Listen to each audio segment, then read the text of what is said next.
स्वागत है दोस्तों आपका मेरे इस वीडियो में। जैसा कि मैंने पिछले वीडियो में आपसे वादा किया था कि जो प्रश्नावली 1C का 8 नंबर सवाल है उसका बचा हुआ दोनों सवाल का सॉल्यूशन मैं अगले वीडियो में दूंगा।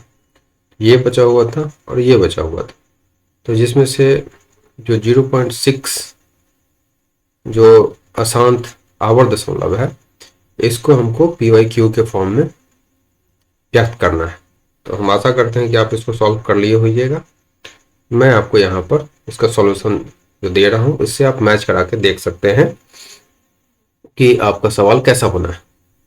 सबसे पहले यहाँ पर हम मान लेते हैं, माना कि x इक्वल टू 0.6 अशांत आवर्त दशमलव या x इक्वल टू 0.666 अशांत आवर्त दशमलव को ऐसे भी लिखा जा सकता है। डॉट डॉट डॉट का मतलब है 6 जो है वो चलता चला जाएगा। इसको मैं समीकरण A मान ले रहा हूं। अब यहाँ पर देखते हैं कि मैंने भाषा में क्या लिखा हुआ है।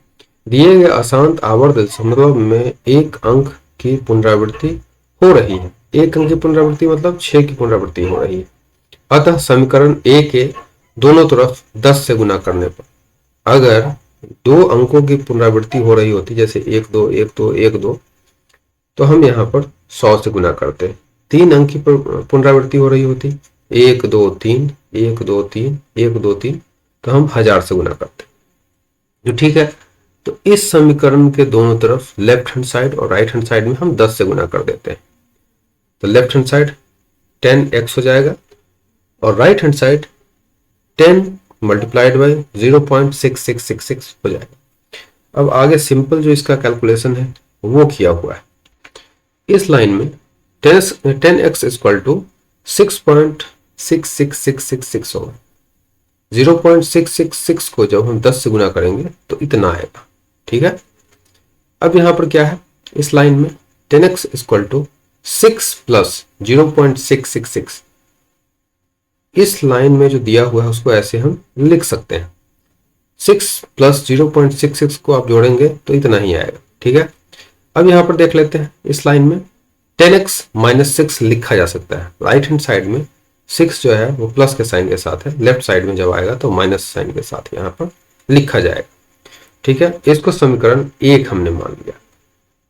चूंकि यहाँ एक अंक की पुनरावृत्ति है, अतः 1 के दोनों तरफ 10 से गुना करने पर फिर से हमको एक जो यहाँ समीकरण हमने बनाया है इसके दोनों तरफ हमको 10 से गुना करना पड़ेगा। तो फिर 10 से हम गुना कर रहे हैं, चूंकि एक अंक की पुनरावृत्ति हो रही है इसलिए फिर से हम 10 से गुना कर रहे हैं। अगर 2 अंक की हो रही होती तो 100 से करते, 3 अंक की हो रही होती तो 1000 से करते। क्लियर? तो 10x multiplied by 10x minus 6 bracket बंद इक्वल टू 0.666। यहां जो है ये छूट गया है, यहां हम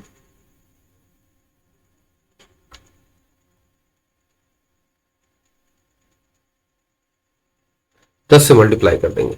अब देखिए यहां क्या हमको मिलता है, यहां पर 10 multiplied by 10 100x minus 6 multiplied by 10 60 equal to 10 multiplied by 0.666।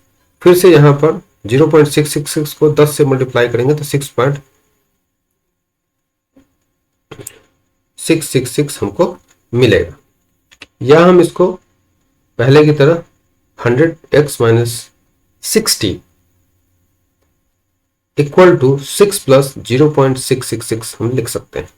अब यहां पर क्या करेंगे, अब सिंपल कैलकुलेशन है। 100x माइनस 60, यहां का 6 जब लेफ्ट हैंड साइड में आएगा तो इसका साइन माइनस हो जाएगा।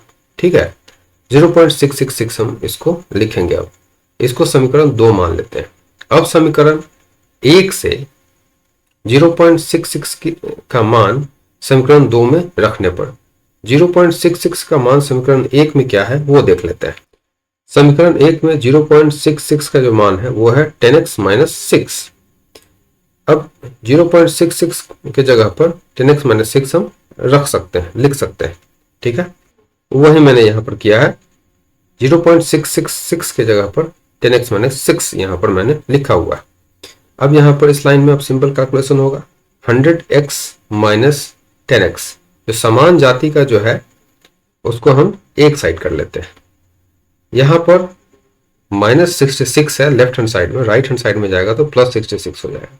-6 जो है एज इट इज हम यहां लिख देंगे, या 100x - 10x 90x हमारा इसका रिजल्ट होगा, इक्वल टू 66 - 6 60 होगा। अब इसको इस लाइन में हम देख लेते हैं, या x इक्वल टू 60/90 होगा। यहां पर 90 गुना में x के साथ, जब राइट हैंड साइड में जाएगा तो 6 के भाग में लिखा जाएगा, मतलब हर के रूप में लिखा जाएगा। अब इसको हम काट देते हैं, 0 से 0 चला जाएगा, 3 दूनी 6, 3 3 9, 2/3। अतः अशांत आवर्त 0.06 का p/q रूप 2/3 होगा, और यही हमारा यहाँ आंसर होगा। आशा करते हैं कि ये आपको सवाल अच्छे से समझ में आ गया होगा। अब फिर से अगले वीडियो में मिलते हैं अगले सवाल के साथ। Thanks for watching my video, और जब तक आपको समझ में नहीं आए उतनी बार आप इसको देखते रहिए। वीडियो को बनाने में बहुत मेहनत लगता है, तो इसको आप लाइक भी करिए, जिससे हमको मोटिवेशन मिलेगा आगे हमको इस वीडियो को बनाते रहने का। So thank you.